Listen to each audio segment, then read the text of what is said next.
Welcome to after the noise. और आज की ये कहानी किसी मोटिवेशनल स्पीच की तरह शुरू नहीं होगी, क्योंकि ये कहानी उस शोर के बारे में नहीं है जो बाहर की दुनिया मचाती है, बल्कि उस शोर के बारे में है जो हर रात हमारे दिमाग के अंदर चलता रहता है जब सब कुछ शांत होता है लेकिन थॉट्स रुकते नहीं हैं। ये कहानी है आरव की, एक बिल्कुल आम इंसान की, जिसकी उम्र 25 के आसपास है, जो शहर के एक छोटे से कमरे में रहता है, दिन में काम करता है, रात को थका हुआ बिस्तर पर लेटता है और फिर भी चैन से सो नहीं पाता, क्योंकि उसके दिमाग में एक ही सवाल बार बार घूमता रहता है कि क्या यही वो जिंदगी है जो उसे जीनी थी। आरव लेजी नहीं है, वो काम से भागता नहीं है, वो अपने रिस्पॉन्सिबिलिटीज से भी नहीं डरता, लेकिन फिर भी उसकी जिंदगी कहीं अटकी हुई लगती है। जैसे सब कुछ चल तो रहा है लेकिन आगे नहीं बढ़ रहा, जैसे एक ट्रेडमिल पर दौड़ते रहना, जहां पसीना तो निकलता है लेकिन मंजिल कभी पास नहीं आती। हर सुबह आरव अलार्म की आवाज से उठता है, स्नूज दबाता है, फिर से आंखें बंद करता है और उसी पल उसके दिमाग में ये नेगोशिएशन शुरू हो जाती है कि आज थोड़ा और आराम कर लेता हूं, आज से नहीं कल से चेंज शुरू करूंगा। और यही कल धीरे धीरे हफ्तों में बदल जाता है। आरव को प्रॉब्लम का नाम नहीं पता था, उसे बस इतना लगता था कि शायद उसमें मोटिवेशन की कमी है, शायद वो स्ट्रांग नहीं है, शायद डिसिप्लिन उसके लिए नहीं बना। और यही सोच उसे और ज्यादा गिल्टी महसूस कराती थी। एक रात जब वो यूं ही मोबाइल स्क्रॉल कर रहा था, बिना किसी पर्पस के, बिना किसी खुशी के, उसने एक लाइन पढ़ी, discipline is not about forcing yourself, it is about designing your life. और ये लाइन उसके दिमाग में अटक गई, क्योंकि पहली बार डिसिप्लिन उसे पनिशमेंट नहीं बल्कि क्लैरिटी की तरह लगा। उसी रात उसने ये महसूस किया कि उसकी जिंदगी में प्रॉब्लम एफर्ट की नहीं है, प्रॉब्लम स्ट्रक्चर की है, क्योंकि बिना स्ट्रक्चर के इवन बेस्ट इंटेंशंस भी बिखर जाते हैं और बिना स्ट्रक्चर के दिमाग हमेशा आसान रास्ता चुनता है, जिसे हम कंफर्ट कहते हैं। कंफर्ट बुरा नहीं होता, लेकिन जब कंफर्ट डिफॉल्ट बन जाता है तब डिसिप्लिन धीरे धीरे गायब हो जाता है। और आरव की जिंदगी में यही हो रहा था, क्योंकि हर दिन उसके पास डायरेक्शन नहीं थी, बस रिएक्शंस थे, मैसेजेस का रिएक्शन, मूड का रिएक्शन, थकान का रिएक्शन। यहीं से डिसिप्लिन की असली शुरुआत होती है, कंट्रोल से नहीं बल्कि क्लैरिटी से। क्योंकि अगर आपको ये नहीं पता कि आप कहां जा रहे हैं, तो आपका दिमाग आपको वही ले जाएगा जहां एफर्ट कम लगे, चाहे वो जगह आपको अंदर से खाली ही क्यों न कर दे। आरव ने पहली बार अपने आप से ऑनेस्टली पूछा कि वह चाहता क्या है, और उसे ये समझने में वक्त लगा कि वेग डिजायर्स जैसे सक्सेसफुल बनना या बेटर लाइफ जीना असल में गोल्स नहीं होते। गोल्स वो होते हैं जो मेजरेबल हो, जिनका रास्ता दिखता हो, जिनके लिए रोज कुछ करना पड़े। उसने पहली बार अपनी नोटबुक खोली और लिखा कि डिसिप्लिन का मतलब अब ये नहीं होगा कि मैं खुद को हर वक्त पुश करूं, बल्कि ये होगा कि मैं अपने दिन को इस तरह डिजाइन करूं कि सही काम करना आसान हो जाए और गलत काम करने में एफर्ट लगे। यहीं से रूटीन का कॉन्सेप्ट आया और आरव को समझ में आया कि रूटीन कोई जेल नहीं है बल्कि मेंटल फ्रीडम है, क्योंकि जब दिन का स्ट्रक्चर तय होता है तब दिमाग को हर छोटी चीज पर डिसीजन नहीं लेना पड़ता और डिसीजन फटीग धीरे धीरे कम हो जाती है। पहले आरव का हर दिन अलग होता था, कभी देर से उठना, कभी जल्दी, कभी काम में फोकस, कभी पूरा दिन डिस्ट्रैक्शन। लेकिन अब उसने तय किया कि वेकअप टाइम फिक्स होगा, वर्क स्लॉट्स फिक्स होंगे और रात का शटडाउन टाइम भी फिक्स होगा। Not perfectly but consistently. शुरुआत में ये रूटीन अनकंफर्टेबल लगा, उसका दिमाग रिवोल्ट करता रहा, एक्सक्यूजेस बनाता रहा, ये कहता रहा कि आज बहुत थकान है, आज मूड नहीं है। लेकिन डिसिप्लिन ने उसे ये सिखाया कि मूड के साथ चलने से जिंदगी नहीं बनती, स्ट्रक्चर के साथ चलने से बनती है। आरव कई बार फेल हुआ, कई बार रूटीन टूटा, कई बार उसने खुद से वादा तोड़ा, लेकिन इस बार फर्क यह था कि वो गिल्ट में नहीं डूबा। बल्कि उसने ये समझा कि फेलियर डिसिप्लिन का अपोजिट नहीं है, क्विटिंग डिसिप्लिन का अपोजिट है। धीरे धीरे उसे यह भी समझ में आया कि डिसिप्लिन का असली टेस्ट सेल्फ कंट्रोल में नहीं बल्कि अवेयरनेस में होता है, क्योंकि जब तक आप ये नोटिस नहीं करते कि आप डिस्ट्रैक्शन की तरफ क्यों जा रहे हैं, तब तक आप उसे रोक नहीं सकते। आरव ने ऑब्जर्व करना शुरू किया कि वह कब फोन उठाता है, कब बिना वजह स्क्रॉल करता है, कब काम से बचता है, और उसे एहसास हुआ कि ज्यादातर डिस्ट्रैक्शंस बॉर्डम या डिस्कम्फर्ट से भागने का तरीका होते हैं, न कि एक्चुअल जरूरत। ये अवेयरनेस डिसिप्लिन को फोर्स नहीं बनाती बल्कि चॉइस बनाती है, और चॉइस आते ही डिसिप्लिन नेचुरल लगने लगता है, क्योंकि अब एक्शंस अनकॉन्शियस नहीं रहते। इसी अवेयरनेस के साथ आरव ने यह भी सीखा कि डिसिप्लिन परफेक्शन नहीं मांगता, डिसिप्लिन सिर्फ रिटर्न मांगता है। हर बार जब आप गिरते हैं, हर बार जब आप ट्रैक से हटते हैं, बस वापस आ जाना ही डिसिप्लिन है। और यहीं से आरव की जिंदगी में एक सटल बदलाव शुरू हुआ। कोई ड्रामेटिक ओवरनाइट चेंज नहीं, कोई लाउड सक्सेस नहीं, बस एक शांत कंसिस्टेंसी जो हर दिन थोड़ा सा आगे बढ़ाती रही।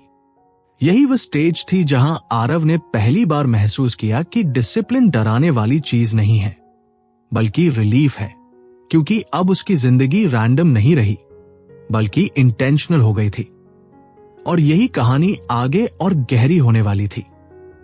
आरव को अब यह साफ दिखने लगा था कि डिसिप्लिन कोई एक डिसीजन नहीं है बल्कि छोटे छोटे डेली चॉइसेस का जमा हुआ असर है। और इन्हीं चॉइसेस में सबसे मुश्किल चॉइस होती है शॉर्ट टर्म कंफर्ट और लॉन्ग टर्म पीस के बीच का चुनाव। हर शाम जब काम खत्म होने के बाद वह थका हुआ होता, उसका दिमाग उसे वही पुराना रास्ता दिखाता, वही इंस्टेंट प्लेजर, वही फोन, वही एंडलेस स्क्रॉलिंग, वही फीलिंग कि बस थोड़ी देर आराम कर लेता हूं। लेकिन अब फर्क यह था कि आरव इन इंपल्सेस को पहचानने लगा था। वो उन्हें रोकने की कोशिश नहीं करता था, वो बस ऑब्जर्व करता था कि ये अर्ज कहां से आ रही है।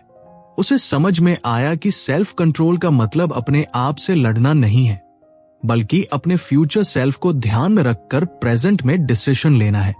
क्योंकि हर बार जब वह डिस्ट्रैक्शन को चूज करता था, वो असल में अपने फ्यूचर से थोड़ा सा उधार ले रहा होता था। और हर बार जब वह एफर्ट चूज करता था, वो फ्यूचर में पीस जमा कर रहा होता था। धीरे धीरे आरव ने अपने एनवायरनमेंट को बदलना शुरू किया, क्योंकि डिसिप्लिन अकेले विल पावर से नहीं टिकता, डिसिप्लिन सिस्टम से टिकता है। उसने फोन को बेड से दूर रखना शुरू किया, अननेसेसरी एप्स डिलीट किए और काम के समय डिस्ट्रैक्शंस को फिजिकली दूर कर दिया। नॉट बिकॉज फोन बुरा था, बल्कि इसलिए क्योंकि उसका दिमाग वीक मोमेंट्स में हमेशा आसान रास्ता चुन लेता था। यह बदलाव ड्रामेटिक नहीं था, कोई एक दिन में मिरेकल नहीं हुआ, लेकिन आरव ने नोटिस किया कि अब उसे खुद को हर समय पुश नहीं करना पड़ता, क्योंकि जब एनवायरनमेंट सही हो जाता है तब सही बिहेवियर ऑटोमेटिक हो जाता है। इसी दौरान आरव ने एक और अनकंफर्टेबल सच एक्सेप्ट किया कि डिसिप्लिन का रास्ता बॉर्डम से होकर गुजरता है, क्योंकि ग्रोथ हमेशा एक्साइटिंग नहीं होती। ज्यादातर समय ग्रोथ रेपिटेटिव होती है, सैम काम, सैम रूटीन, बिना अप्लॉस, बिना वैलिडेशन। और यहीं पर ज्यादातर लोग हार जाते हैं। पहले आरव भी हर चीज में एक्साइटमेंट ढूंढता था, लेकिन अब उसने ये सीखा कि डिसिप्लिन एक्साइटमेंट पर नहीं चलता, डिसिप्लिन आइडेंटिटी पर चलता है। उसने अपने आप से ये कहना शुरू किया कि मैं वो इंसान हूं जो रोज दिखता है, चाहे मूड हो या ना हो, चाहे एनर्जी हो या ना हो। एक दिन ऑफिस में एक प्रोजेक्ट फेल हो गया, डेडलाइन मिस हो गई और पहले की तरह आरव फ्रस्ट्रेशन में डूब सकता था, खुद को ब्लेम कर सकता था, सब छोड़ देने का मन बना सकता था। लेकिन इस बार उसने पॉज लिया और खुद से यह सवाल पूछा कि इस फेलियर ने मुझे क्या सिखाया है। उसे समझ में आया कि उसने प्लानिंग ठीक से नहीं की थी, उसने काम को छोटे हिस्सों में नहीं बांटा था और उसने ये अज्यूम कर लिया था कि मोटिवेशन लास्ट तक रहेगा। और यही डिसिप्लिन ने उसे ये लेसन दिया कि मोटिवेशन अनरिलायबल है, लेकिन सिस्टम रिलायबल होता है। उस फेलियर के बाद आरव ने क्विटिंग नहीं की, बल्कि प्रोसेस को रिफाइन किया। उसने डेली रिव्यू करना शुरू किया, ये देखने के लिए कि क्या काम किया और क्या नहीं। और ये हैबिट धीरे धीरे उसे इमोशनली मैच्योर बनाती गई, क्योंकि अब फेलियर पर्सनल अटैक नहीं था, बल्कि डेटा बन चुका था। इसी फेज में आरव ने माइंडफुलनेस को डिसिप्लिन का हिस्सा बनाया, not as a trend, not as spirituality, बल्कि एज अवेयरनेस। वो रोज कुछ मिनट शांति में बैठता, थॉट्स को रोकने की कोशिश नहीं करता, बस उन्हें आते जाते देखता, और उसे एहसास हुआ कि ज्यादातर थॉट्स फैक्ट्स नहीं होते, वे बस रिएक्शंस होते हैं। इस अवेयरनेस का असर उसकी जिंदगी के बाकी हिस्सों में भी दिखने लगा।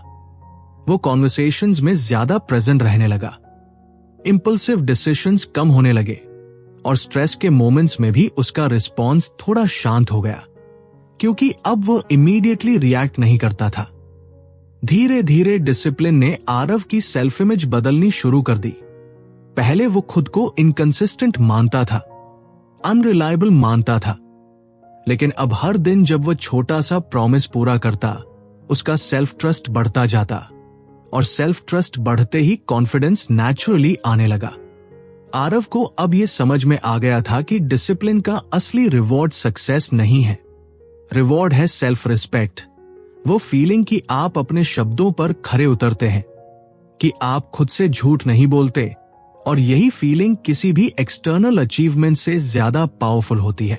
अब उसकी जिंदगी पूरी तरह परफेक्ट नहीं थी, प्रॉब्लम्स अभी भी थी, स्ट्रेस अभी भी आता था, लेकिन फर्क यह था कि अब उसकी जिंदगी केओटिक नहीं लगती थी। अब उसमें एक रिदम था, एक फ्लो था, और वह जानता था कि अगर वह रोज थोड़ा सा भी सही दिशा में चलता रहा, तो समय उसके खिलाफ नहीं, बल्कि उसके साथ काम करेगा। और यहीं पर आरव ने यह महसूस किया कि डिसिप्लिन कोई डेस्टिनेशन नहीं है जहां पहुंचकर सब खत्म हो जाता है। डिसिप्लिन एक जर्नी है, एक क्वाइट जर्नी, जो बाहर से शायद बोरिंग लगे, लेकिन अंदर से जिंदगी को स्टेबल और मीनिंगफुल बना देती है। ये जर्नी अभी खत्म नहीं हुई थी, बल्कि अब असली सवाल शुरू हो रहा था कि इस डिसिप्लिन को लॉन्ग टर्म कैसे सस्टेन किया जाए, बिना बर्नआउट के, बिना एग्जॉशन के, बिना लाइफ को रिजिड बनाए। और यही सवाल हमें कहानी के अगले हिस्से में ले जाने वाला था। आरव को अब यह एहसास होने लगा था कि डिसिप्लिन की सबसे बड़ी परीक्षा शुरुआत में नहीं होती, बल्कि तब होती है जब चीजें नॉर्मल लगने लगती हैं, जब कोई बड़ा पेन नहीं होता, कोई क्राइसिस नहीं होता, और फिर भी आपको रोज वही छोटे एक्शंस लेने होते हैं, बिना अपलॉस, बिना एक्साइटमेंट, सिर्फ इसलिए क्योंकि ये अब आपके कैरेक्टर का हिस्सा बन चुके होते हैं। पहले आरव हर बदलाव को टेम्पररी मानता था, उसे लगता था कि ये फेज भी निकल जाएगा, लेकिन अब उसे दिखने लगा था कि कंसिस्टेंसी किसी फोर्स की तरह काम करती है, जो धीरे धीरे दिमाग को रीट्रेन कर देती है। क्योंकि जब कोई काम रोज होता है, तो ब्रेन उसे आइडेंटिटी के साथ जोड़ लेता है, और आइडेंटिटी बनते ही एफर्ट कम हो जाता है। आरव ने यह भी समझा कि बर्नआउट तब आता है जब डिसिप्लिन ईगो से जुड़ा होता है, जब आप खुद को प्रूव करने के लिए पुश करते हैं। लेकिन जब डिसिप्लिन क्लैरिटी से आता है, तब वह एग्जॉशन नहीं देता, बल्कि स्टेबिलिटी देता है, क्योंकि आप अपनी कैपेसिटी के अंदर रहकर आगे बढ़ते हैं। अब वो हर दिन मैक्सिमम नहीं, मिनिमम सस्टेनेबल एफर्ट पर फोकस करने लगा। वो खुद से ये नहीं पूछता था कि आज कितना ज्यादा कर सकता हूं, बल्कि ये पूछता था कि आज क्या ऐसा कर सकता हूं जो मैं कल भी कर सकूं। और इसी क्वेश्चन ने डिसिप्लिन को लॉन्ग टर्म बना दिया। कई दिन ऐसे भी आए जब आरव टायर्ड था, डिस्ट्रैक्टेड था, और पुरानी आदतें वापस खींचने लगी, लेकिन अब वो पैनिक नहीं करता था, क्योंकि उसने ये एक्सेप्ट कर लिया था कि डिसिप्लिन टूटता नहीं है। डिसिप्लिन पॉज लेता है, और पॉज के बाद रिटर्न करना ही असली स्किल है।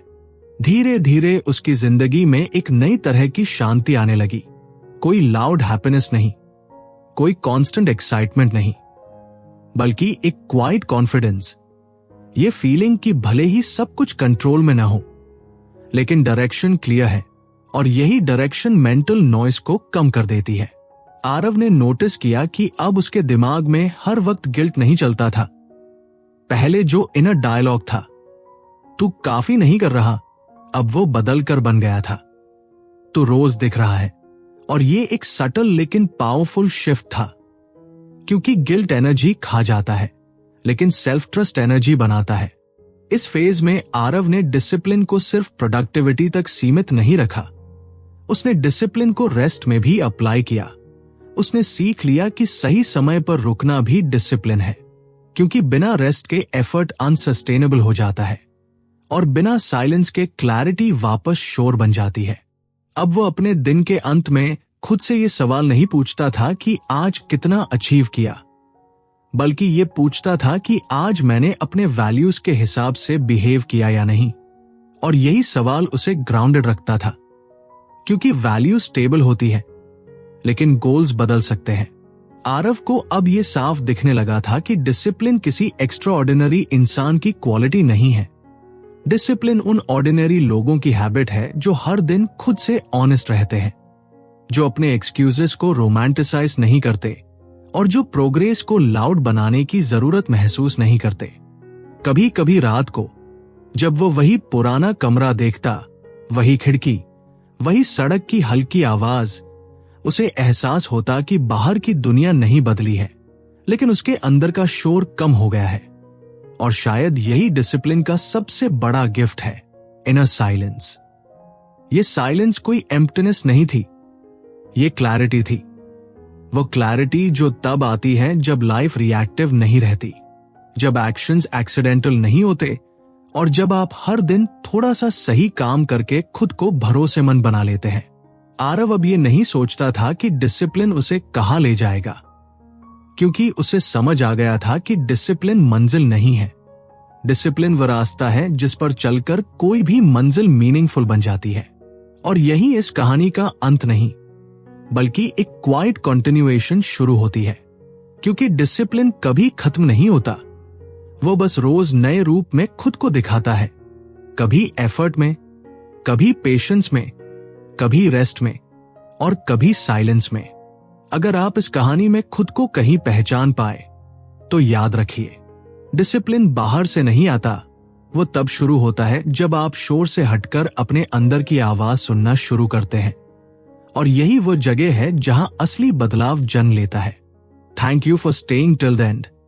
और अगर ये कहानी आपके लिए एक रिमाइंडर बनी तो यही इस ऑडियो का मकसद था, क्योंकि ये जगह मोटिवेशन के लिए नहीं है, ये जगह क्लैरिटी के लिए है। ये है आफ्टर द नॉइज।